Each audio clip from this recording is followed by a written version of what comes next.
announcement on Wednesday, Union Finance Minister Arun Jaitley said, as far as the Andhra Pradesh Reorganization Act is concerned, the government has decided that every commitment made in the Act will be fulfilled. Since the state, as a result of bifurcation, had lost revenue potential and also in terms of industrialization, the NDA government, he said, will attempt to deliver on promise made by the Prime Minister, the then Prime Minister Manmohan Singh in 2013. Citing constraints placed by the 14th Finance Commission in grant of special category status to Andhra Pradesh. ఇదేని అడుగుతున్నా దిశ. Citing constraints placed by the 14th Finance Commission అని మీరు పెట్టారు. వాళ్ళు ఏమంటున్నారు, ఇప్పుడు మేము ఎక్కడ చెప్పాం మీకు, ఎందుకు మమ్మల్ని బదనాయం చేస్తారని చైర్మన్ మెంబర్ అందరూ చెప్తారు. మళ్ళీ మీ మినిస్టర్ నిన్ను రాజ్యసభలో అనుసరిస్తూ ఫైనాన్స్ కమిషన్ ఎక్కడ చెప్పలేదంటారు. ఎందుకు అసత్యాలు చెప్పాల్సి వచ్చింది, ఎందుకు మభ్య పెట్టాల్సి వచ్చింది? అదే మరి అధ్యక్ష, ఇప్పుడేంటి, we have decided to give a special assistance measure for Andhra Pradesh where an amount equivalent to what they have got if that statement could have been implemented. The amount, he said, will be given to the state over a period of 5 years. The center, the minister further added, will be refund the Polavaram irrigation project from April 1, 2014, the date when it was declared as a national project. But the project, he said, will be implemented by the state government. The move comes a day before the assembly session starts in Andhra Pradesh, which has been demanding a special category state status from the center over since the bifurcation of Telangana, which got to retain the economic powerhouse Hyderabad, which houses IT and pharmaceutical companies as well as PSUs. Earlier this month, the central had released so-and-so Jeptuni. Chandrababu Naidu, however, has been holding out for special status, insisting that the center has given was very little. అని చాలా స్పష్టంగా దేశ వారు చెప్పే పరిస్థితికి వచ్చారు. అదే మరిగా దేశ ఈరోజు చూస్తే ఈ లెటర్ కూడా చూసినప్పుడు ఆగస్టు 2016, అందులో నేను ఇంతకుముందు చెప్పినట్టు ఈఏపీ ఇచ్చారు. ఆ సంవత్సరం మనకి ఇచ్చుంటే సంవత్సరానికి 3,000 కోట్ల రూపాయలు మనకి మిగిలేది. ఆ డబ్బులు ఇంకో దానికి ఖర్చు పెట్టేవాళ్ళం. ఇప్పటికి కూడా మనల్ని బ్లేమ్ చేయడానికి ఏమంటున్నారు మీరు, ఎందుకు స్పెషల్ పర్పస్ వెహికల్ ఏర్పాటు చేసుకోవాలడుగుతారు. ఈఏపీ ఇస్తామని క్యాబినెట్లో పెట్టారు, ఒక్క పైసా ఇవ్వాల, కనీసం ఆర్డర్ ఇవ్వాల. దాన్ని క్యాబినెట్ డెసిషన్ని అమలు చేయడానికి కూడా జీవో ఇష్యూ చేయలేని పరిస్థితిలో మేము కూడా ఇష్యూ చేయలేకపోయారు. అక్కడి నుంచి ఏంటో దేశ ఈరోజు మీరు ఈ 3 ఏళ్ళు అయిన తర్వాత మీరు ఆ డబ్బులు కూడా రాకపోతే ఇప్పుడు నబార్డు ద్వారా ఇస్తాం, మీరు స్పెషల్ పర్పస్ వెహికల్ పెట్టుకోండి. నేను ఎందుకు పెట్టుకోవాలంటే స్పెషల్ పర్పస్ వెహికల్ అంటే ఎఫ్ఆర్బిఎం మన అకౌంట్కి రావాలన్నా, అంటే మీరు ఇచ్చినట్టు ఉండాలి, మన అకౌంట్లో ఉండాలి, ఇది అప్పు కింద ఉండాలి, మీరు ఎప్పుడో కడతామంటారు. ఆ కట్టేదేదో మాకు డబ్బులు ఇస్తే ఉపయోగపడుతుంది కదా. మేము as it is every year వాడుకోనుంటే ఎవ్రీ ఇయర్ 3,000 కోట్ల రూపాయలకి ఇంట్రెస్ట్ ఎంత అవుతుందో దేశ మనకు సేవింగ్ వచ్చేది. ఒకవేళ పెట్టుబడి పెట్టుంటే ఎంత ఇంపాక్ట్ ఉండేది, అది కూడా లేకుండా చేశారు. ఇంకో పక్కన దేశ ఈరోజు మీరు చూస్తే ఇన్సెంటివ్స్, నేను ఇంత మునిపే చెప్పాను. 27 నవంబర్ 2017లో మీరు ఆ రోజు ఇవన్నీ కూడా in order to obviate the hardships faced by such units, central government has decided to provide budgetary support to the eligible units which were operating under erstwhile area-based exemption schemes for the residual period for which the units could have operated under the scheme by way of refund of the goods and services tax limited to its share of GST, CGST and or IGST returned after devolution of taxes to the states. చాలా స్పష్టంగా మీరు orders ఇచ్చారు. నిన్న దేశం ఈ orders చూస్తే చాలా డీటెయిల్గా వీళ్ళు ఇచ్చింది. The union cabinet chaired by the prime minister Narendra Modi has approved the north east industrial development schemes NEIDS 2017 with financial outlay of 3,000 crores up to March 2020, government will provide necessary allocations for remaining period of scheme after assessment before March 2020. NEIDS is a combination of the incentives covered under the earlier two schemes which much larger outlay. అని ఎప్పుడు ఇచ్చారు దేశ 21st March. ఇక్కడ ఇవ్వడంలో దేశ ఏమేమి ఇచ్చారు మీ దీంట్లో? Central capital investment incentive for access to credit, 30% of the investment in plant and machinery with an outer limit of 5 crores on the incentive amount for unit. ఒక్కొక్క యూనిట్కి 30% చొప్పున ఇన్వెస్ట్మెంట్ ప్లాంట్ అండ్ మెషినరీ కింద incentive కింద 5 కోట్ల వరకు ఇచ్చారు.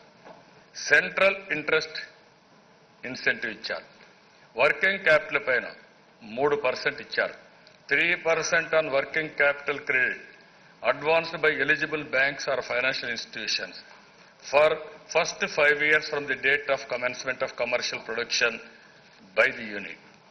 మూడో దేశ central comprehensive insurance scheme incentive, this is CCII, reimbursement of 100% insurance premium on insurance of building and plant and equipment machinery for 5 years from the date of commencement of commercial production by the unit. 100% మీరు comprehensive insurance scheme ఇచ్చారు. అదే మరి దేశ goods and services tax reimbursement up to the extent of general central government share of CGST and also IGST for 5 years for the date of commencement of commercial production by the unit in charge. Income tax reimbursement of central share of income tax for first 5 years, including the year of commencement of commercial production by the unit. అదే మరి దేశ transport incentives ఇచ్చారు. 20% transport incentives for railways, public sectors ఇది ఇచ్చారు. 20% inland water వేస్కి ఇచ్చారు. ఇంకొక పక్కన 33% air freight on perishable goods from the airport nearest to place of production to any airport in the country అని ఇచ్చారు. ఎంప్లాయ్మెంట్ ఇన్సెంటివ్ ఇచ్చారు. ఇందులో కూడా దేశ 3.67 employees contribution to the employees provident ఫండ్కి ఇచ్చారు. 8.33% ఎంప్లాయీ పెన్షన్ స్కీమ్ కింద ఇది ఒకటి ఇచ్చారు. ఈ రెండు కూడా ఇచ్చారు. నేను అడుగుతున్నాను దిశ, ఇవన్నీ మీరు నిర్ణయించారే, ఇది ఆంధ్రప్రదేశ్ ఇంత పెద్ద ఎత్తున ఆందోళన చేస్తూ ఉంటే మనం అడిగిన హక్కుల కోసం కనీసం ఆంధ్రప్రదేశ్ రాష్ట్రం కేంద్రానికి గుర్తు రాలేదా అని ఈ సభ ద్వారా మిమ్మల్ని మీ ద్వారా అడుగుతున్న దిశ, దీనికి సమాధానం చెప్పాల్సిన అవసరం ఉంది. పార్లమెంట్లో అడుగుతున్నారు, పోరాడుతున్నారు, కడాన విధిలేని పరిస్థితులు నో కాన్ఫిడెన్స్ కూడా పెట్టారు. కానీ ఒక్క మాట కూడా మీరు మాట్లాడకుండా ఒక లెక్కలేనితనంతో మీరు పోయే పరిస్థితి వస్తే ఎంత దుర్మార్గమో మనం ఆలోచించాల్సిన అవసరం ఉంది. ఎందుకు ఇవ్వరని నేను అడుగుతున్నాను. మీరు చెప్పిన మాటకి ఎక్కడన్నా పొంతనుందని నేను అడుగుతున్నాను. ఆ రోజు స్పెషల్ స్టేటస్ ఇవ్వలేదన్నారు. నార్త్ ఈస్టర్న్ స్టేట్స్కి ఎట్లా ఇచ్చారని అడుగుతున్నాను.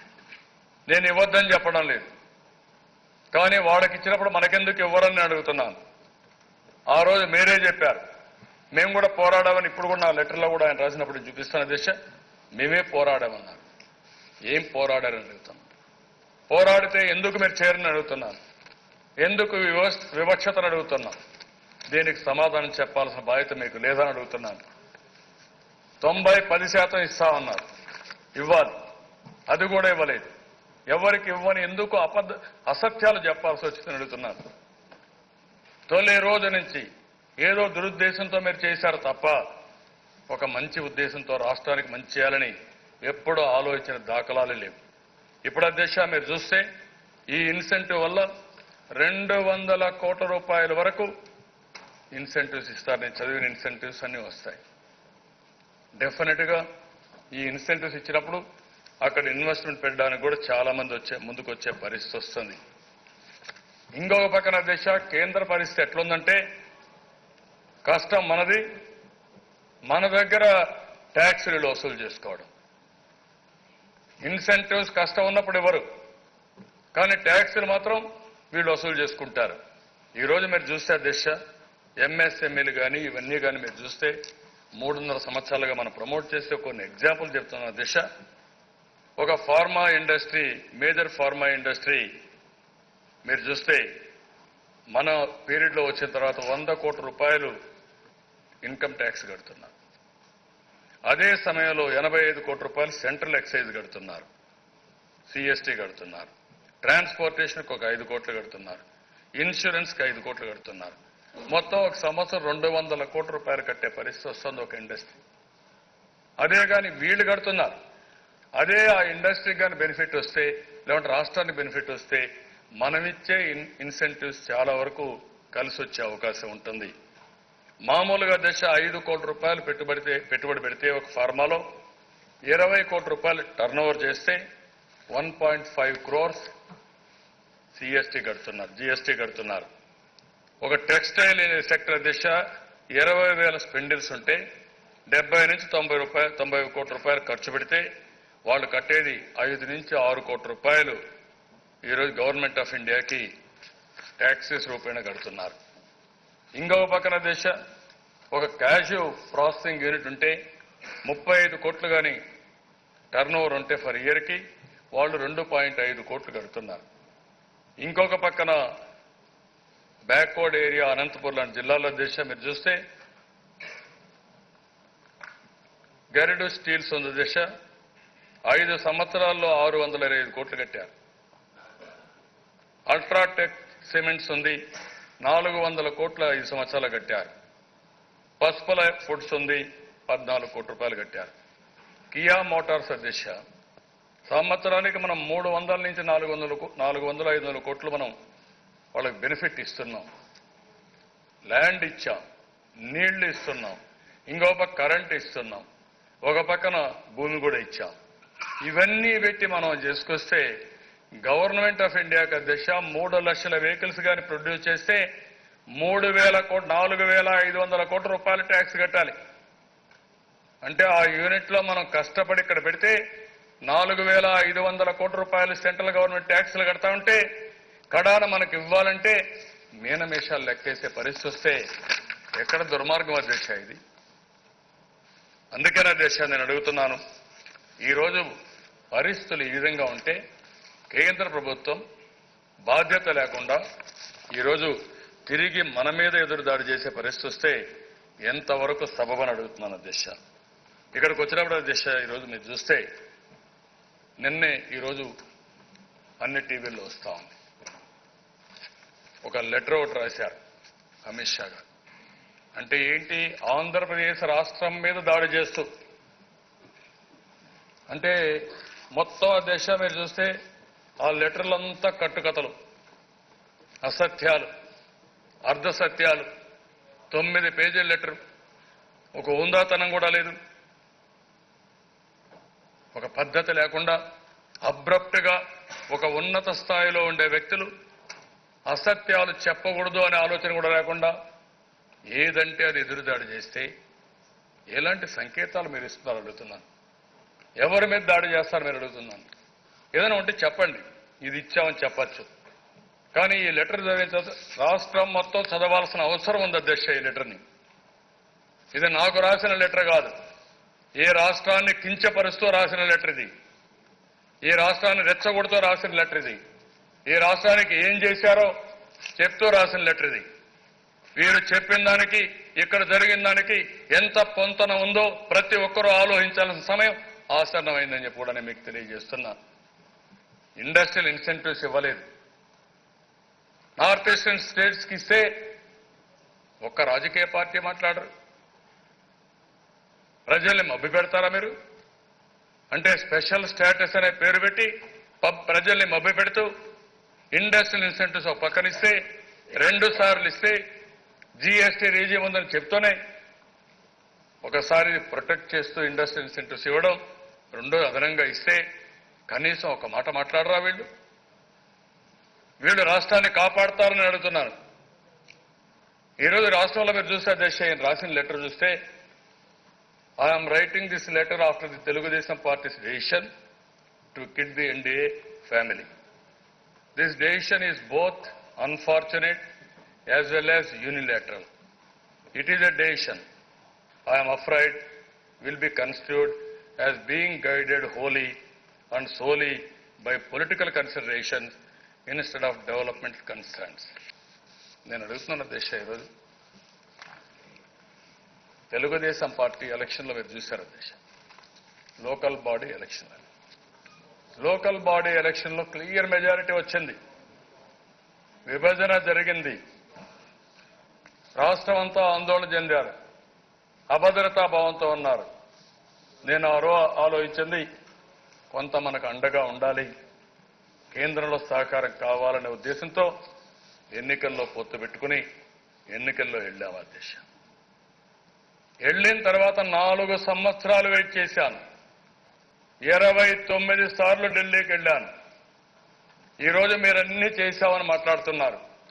ఇవన్నీ ఏం చేశారో లెక్కలు లేవని అడుగుతున్నాను. ఇక్కడ ఉన్నాయి, మీ దగ్గర ఉన్నాయి. ఎందుకు వక్రీకరించి మాట్లాడుతున్నారని అడుగుతున్నాను. అదే మాదిరిగా పొలిటికల్ కన్సిడరేషన్తో చేశామని పెట్టారు. పొలిటికల్ కన్సిడరేషన్స్ కాదు, రాష్ట్ర అభివృద్ధి ఆకాంక్షించి ప్రజల మనోభావాలకు అనుగుణంగానే తెలుగుదేశం పార్టీ నిర్ణయం తీసుకున్నాం తప్ప ఇంకోటి కాదు. ఒక సీనియర్ నాయకుడిగా నాకు కూడా అనుభవం ఉంది దిశ. 40 సంవత్సరాలు చూశాను. National front, United front, NDA 10 సంవత్సరాలు యూపీఏతో పోరాడాం. అయితే దిశ ఈరోజు ఈ పొలిటికల్ కన్సిడరేషన్ డెవలప్మెంట్ కన్సర్న్ కాదనే విధంగా మీరు లెటర్ రాయడం ఎంతవరకు సబబని అడుగుతున్నాను. రెండవ దిశ వారు మాట్లాడినప్పుడు ఇంకొక మాట మాట్లాడారు. BJP has been a firm believer in the concept of politics of performance and development for all has been our guiding principle. అధ్యక్ష, తెలుగుదేశం పార్టీ ప్రోగ్రెసివ్ పార్టీ. ఆ రోజు ఆర్థిక సంస్కరణలు అమలు చేసిన, టెక్నాలజీ అడాప్ట్ చేసిన భారతదేశంలో ఎవరైనా మొదట చేశారంటే అది తెలుగు వారికే చెందుతుంది, తెలుగుదేశం ప్రభుత్వానికే చెందుతుందని కూడా నేను మీకు తెలియజేస్తున్నాను. ఈ రోజు కూడా నేను ఎవరినో తప్పుపడడానికి చెప్పడం లేదు. గడిచిన 4 సంవత్సరాలుగా మీరు జీఎస్టీపీ కాంట్రిబ్యూషన్ చూస్తే ఆల్మోస్ట్ ఆల్ వీఆర్ నెంబర్ 1. దేశంలో మీరు ఏదైతే చెప్తున్నారో డెవలప్మెంట్ పాలిటిక్స్ అని అన్ని 4 సంవత్సరాలు మీరు చూస్తే 4 సంవత్సరాల ఆవరేజ్ తీసుకున్నప్పుడు 10.5% మనకు వచ్చింది అధ్యక్ష. ఆల్ ఇండియా లెవెల్లో చూస్తే ఇట్ ఈస్ ఓన్లీ 7.4% అధ్యక్ష. దగ్గర 2.9% ఈ గవర్నమెంట్ ఆల్ ఇండియా కంటే ఎక్కువ వచ్చింది. మన తర్వాత తెలంగాణ 9%, గుజరాత్ ఇంకా లాస్ట్ 4th ఇయర్ రావాలి అధ్యక్ష. 4 ఏళ్లు కష్టపడ్డాం, రాత్రింబగళ్ళు కష్టపడ్డాం. ఆల్ ఇండియా లెవెల్లో కంటే ఎక్కువగా ఉన్నాం.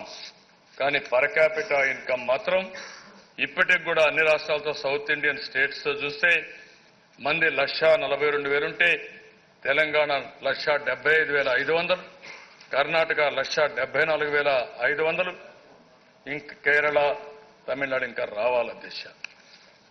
అంటే ఎవరి తప్పని నేను అడుగుతున్నాను. ఇది ఆంధ్రప్రదేశ్ చేత కాకుండా కాదు, కష్టపడే మనస్తత్వం ఉంది, శ్రమ చేసే మనస్తత్వం ఉంది.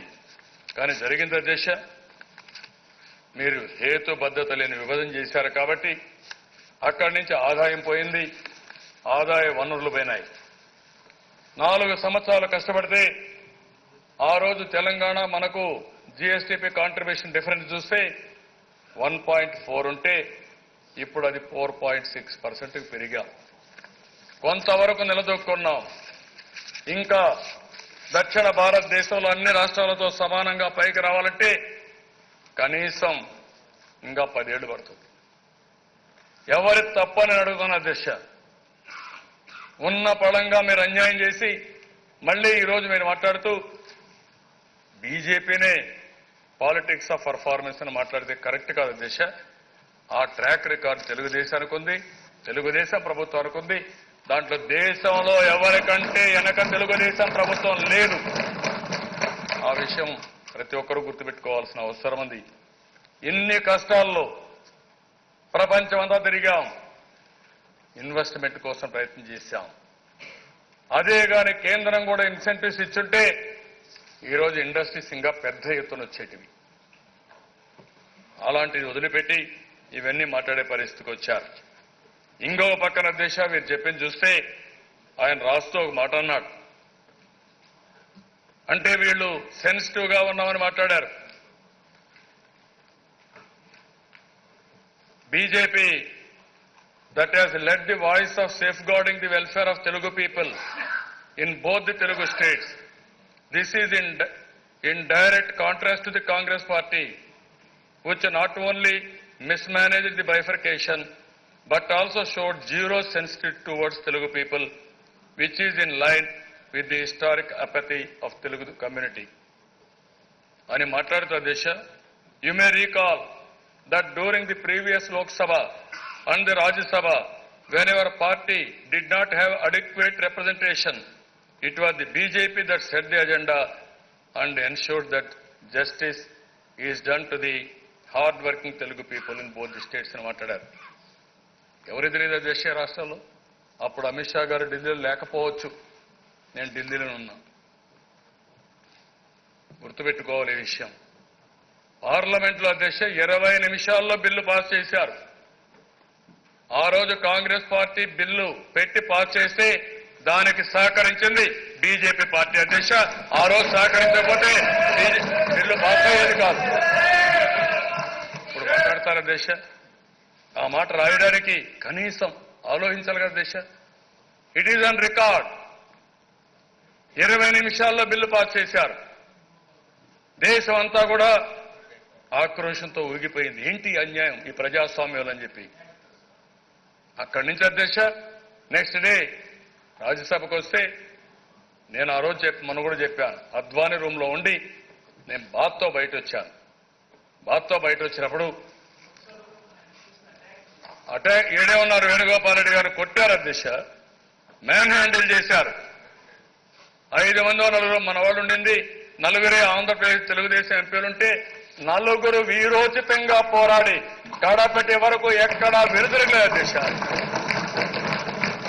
అదే రాజ్యసభలో 2 మెంబర్లు ఉంటే 2 ముగ్గురు ఉంటే వాళ్ళు 2 అరిసి ఎక్కడా రాజీ పడకుండా పోరాడితే మిగిలిన పార్టీలు అందుకుంటే కనీసం అధ్యక్ష ఒక్క మాట మాట్లాడకుండా మీరు ఇప్పుడు నాకు రాసేటప్పుడు మేమే పోరాడాం, మేమే సెన్సిటివ్గా మాట్లాడుతున్నారు. నేను అడుగుతున్నాను అధ్యక్ష, మీరు సెన్సిటివ్గా ఉన్నాం అనుకున్నప్పుడు గడిచిన బడ్జెట్ పెట్టినప్పటి నుంచి లాస్ట్ బడ్జెట్ కాబట్టి నేను తొందరపడలేదు. ఆ విషయం కూడా మీరు గుర్తుపెట్టుకోవాలి. 29 సార్లు తిరిగాను. పార్టీ టు పార్టీ మాట్లాడాను. ప్రధానమంత్రి గారికి చెప్పాను, మంత్రులకు చెప్పాను.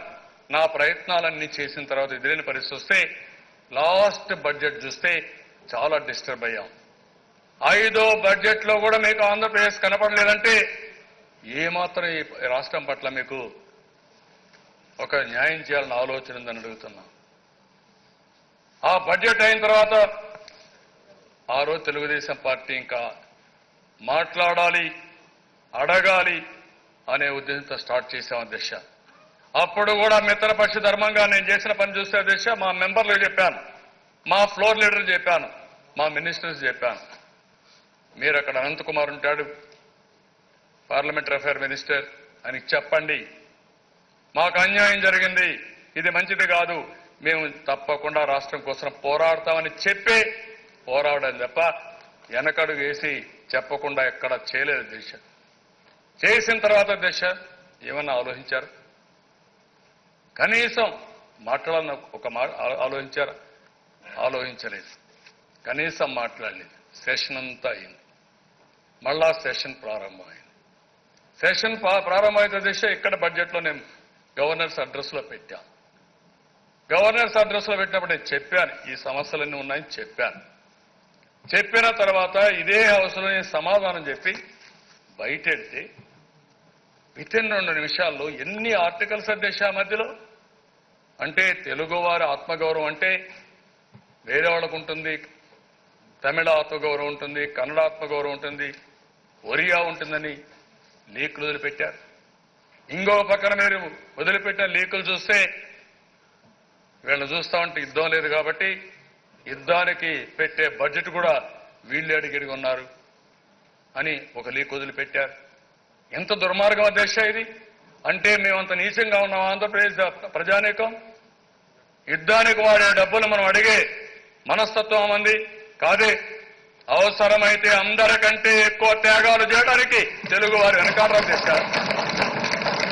అదే సమయంలో ప్రధానమంత్రి గారే చెప్పారు పార్లమెంట్లో. ఏం చెప్పారు? ఆ రోజు ఎన్టీ రామారావు గారు ఈ పార్టీ పెట్టింది తెలుగు వారి ఆత్మ గౌరవం కోసం పెట్టారు. తెలుగు వారిని అవమానం చేశారు. అవమానం చేశారు కాబట్టి సినిమాల్లో ఉండే ఎన్టీ రామారావు గారు సర్వస్వాన్ని త్యాగం చేసి రాజకీయాల్లోకి వచ్చారు. మీరే చెప్పినప్పుడు ఆ ఆత్మగౌరవంతో పెట్టిన పార్టీ ఆత్మగౌరవాన్ని గురించి పోరాడితే తప్పేంటి అధ్యక్ష? ఆ మాత్రం మీరు ఆలోచించాలి కదా. ఈరోజు నేను అడుగుతున్నాను, ఏమడిగామండి మనం? విభజన చట్టంలో పెట్టిన విషయాలు, ఆ రోజు రాజ్యసభలో ఇచ్చిన హామీలు, ఈ రెండు సమీక్ష చేయమన్నాం. సమీక్ష చేయకుండా వక్రీకరించే విధంగా మీరు లెటర్లు రాస్తారా? ఎందుకు? మీ దగ్గర ఫిగర్స్ ఉన్నాయి, మన దగ్గర ఫిగర్స్ ఉన్నాయి. గవర్నమెంట్ రెండు గవర్నమెంట్ దగ్గర ఫిగర్స్ ఉన్నప్పుడు కాదు ఇది ఇచ్చాం ఇది కాలేదు అని పార్లమెంట్లో చెప్పండి. సమీక్ష చేయండి, ఇది ఇస్తామని చెప్పండి. అట్లా కాకుండా మీరు ఏకపక్షంగా ఇవన్నీ మాట్లాడడం ఎంతవరకు న్యాయమని అడుగుతున్నాను. మీరు అన్నారు మేము కాంగ్రెస్ కంటే సెన్సిటివిటీ ఎక్కువ ఉంది తెలుగుదేశం తెలుగు ప్రజల పట్ల అని. కాంగ్రెస్ పార్టీ ఏం చేశారు? తప్పు, అవమానం చేశారు, అన్యాయం చేశారు. విభజన చట్టాన్ని తీసుకొచ్చారు. ఆ రోజు పార్లమెంట్లో స్పెషల్ స్టేటస్ ఇస్తామన్నారు. ఇక్కడ ప్రజలేమన్నారు? మీరు మాకు అన్యాయం చేశారని 125 సంవత్సరాల చరిత్ర ఉండే కాంగ్రెస్ పార్టీని అడ్రస్ లేకుండా ఒక్క సీటు కూడా డిపాజిట్ రాకుండా ఓడించారు. సెంటిమెంట్ కాదండి, ఇది బాధ, ఆవేదన. ఎక్కడో బయట కూర్చొని మాట్లాడితే కాదు. ప్రతి ఒక్కరికి కోపం ఉంది. మనకు కూడా మన ఆస్తి ఉన్న పడంగా 40 ఏళ్ళు 20 ఏళ్ళు కష్టపడిన ఆస్తి లాక్కొని నువ్వు రోడ్డు మీదకి పోమంటే ఎంత బాధ ఉంటుందో ఆ బాధ ఆంధ్రప్రదేశ్లో ఉండే ప్రతి ఒక్కరూ అనుభవిస్తున్నారు అధ్యక్ష. ప్రత్యక్షంగా చూశారు అధ్యక్ష. అందుకని ఈ పరిస్థితిలో ఉన్నారు. ఆ విషయం మనం గుర్తుపెట్టుకోవాల్సిన అవసరం ఉంది. అదే మరిగా అధ్యక్ష, ఈరోజు మీరు చూస్తే ఆయన మాట్లాడిన మాటలు చూస్తే మన న్యూ ఆంధ్రప్రదేశ్ నర్చర్ చేయడానికి అన్ని విధాలా సహకరించాలని మాట్లాడారు.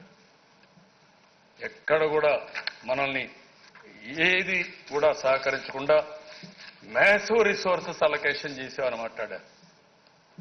అంటే ఎక్కడ మ్యాసివ్ రిసోర్సెస్ నాకైతే అర్థం కావడం లేదు.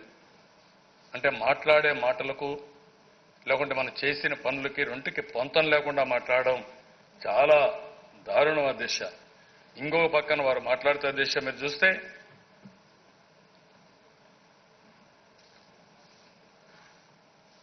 The BJP has always pursued developmental politics with the objective of transforming people's lives.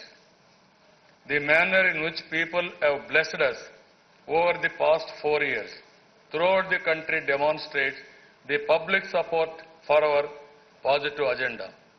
Your assertion that the BJP is not sensitive to the aspirations of the people of Andhra Pradesh and has not implemented the provisions of the AP Reorganization Act 2014 and assurances given by the then Prime Minister in the Rajya Sabha is untrue and baseless. అంటే ఇంత బ్లాటెంట్గా మనల్ని మాట్లాడేట దేశది తెలుగు వారిని అవమానం చేయడమే కదా. నేను అదే అడిగాను, మీరేమన్నా అన్ట్రూ అండ్ ఆల్సో బేస్లెస్ అదే చెప్పండి, పాయింట్ బై పాయింట్ చెప్పండి. ఎందుకు ఎక్కడికక్కడికి వెళ్ళిపోతున్నారు మీరు? నేను ఆ మాట అడిగితే మీరు చెప్పకుండా మీరు మిగిలిన విషయాలన్నీ మాట్లాడే పరిస్థితి వచ్చారు. నేను కూడా చెప్పాలంటే అవన్నీ చెప్పొచ్చు కానీ నేను మాట్లాడడం లేదు. ఇక్కడ మీరు ఎన్ని సీట్లు గెలిచారు ఎన్ని సీట్లు గెలవలేదు ఆ విషయాలు మనకు అనవసరం. ఒక మిత్రపక్షంగా మీరు చేయాల్సిన ధర్మం మేము చేసిన పని చెప్పుకోండి. నా లెటర్ చూడండి, ఈ లెటర్ చదవండి. ఏ లెటర్ ఎంత హుందాగా రాశామో ఒక విలువలతో ఉంటుందో ప్రతి ఒక్కరు అర్థం చేసుకోవాల్సిన అవసరం ఉంది. జాతీయ స్థాయిలో ఉండే నాయకులం హుందాతనం పెరగాలి తప్ప హుందాతనాన్ని తగ్గించుకొని ఏదంటే అది రాస్తే చెల్లుబాటు అవుతుందనుకుంటే మాత్రం అది మంచి పద్ధతి కాదని చెప్పి కూడా నేను మీకు తెలియజేస్తాను అధ్యక్ష. ఇంకొక పక్కన అధ్యక్ష మీరు చెప్పింది cooperative federalism is the guiding credo of this government. Prime Minister Narendra Modi has worked with a Team India spirit with all the chief ministers and developed for more funds, 42% of capital revenues. And also 2 lakh crores adananga icchavani. And also all this makes it very obvious that any claim of discrimination against Andhra Pradesh is far from the facts. అంటే అధ్యక్ష మీరు ఒకసారి చూస్తే cooperative ఫెడరలిజానికి champion Telugu Desam party అధ్యక్ష ఎన్టీఆర్ రామారావు గారు is the symbol of cooperative federalism. సర్కారీ commission వేయించాం,